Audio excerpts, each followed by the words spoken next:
তো শুভ সকাল বন্ধুরা, তোমরা সবাই কেমন আছো? আশা করি সবাই ভীষণ ভালো রয়েছে। তো এই যে দেখুন, আজকে সকালে তো কাপড় ছিল না ধোয়ার মতো, 2-3টা বেশি কাপড় ছিল। তো এই যে সকালে স্নান করে তারপরে পুজো সুজো দিয়ে সকালের খাওয়া, এই যে একটু ভাত সবজি করছিল, খাওয়ার পরে তারপরে এই যে ওনারা একটু ভাত খাইয়ে দিয়েছিলাম। তারপরে একটু পরে আবার স্নান করে তারপরে একটু সাতু গুলায় আর খাওয়াই দিছি। আকাশটা আবার মেঘ করতেছিল। দুপুরে রান্নাটা করে নিই। আজকে বানাবো সয়াবিন দিয়ে আলুর সবজি। সয়াবিনটা বয়েল করে নিয়ে তারপর একটু ছোট ছোট করে কেটে নিয়েছি। এটা সয়াবিন একটু বড় বড় টাইপের সয়াবিন ছিল, ছোট ছোট হলে তো কাটাকাটির দরকারই ছিল না। তারপর সয়াবিনের ভেজে নিয়ে তারপরে একটু বটবটি আলু দিয়ে একটু ভাজা ভাজা করে দিলাম।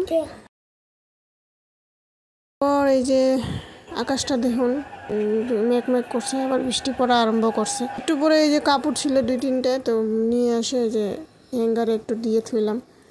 তারপর খিড়কিগুলো বন্ধ করে দিই, নাহলে এই যে জলের ছিটাগুলো সব ভিতরে আসে। তো কাপড়গুলো যত বারান্দায় আলানো থাকে সব ওইগুলো ভিজে যায়। তারপর এই যে আলুটা প্রথমে ভেজে নিয়ে একটু তেজপাতা পাঁচফোড়ন দিয়ে ভেজে নিয়ে নিয়েছি। তারপরে যে জিরা একটু পেস্ট ছিল, তারপরে একটু হলুদ লবণ দিয়ে এটা একটু ভালোভাবে ভেজে নেওয়ার পরে তো 2 কাপের মতো জল দিয়ে 5 মিনিট বয়ল করে নিব।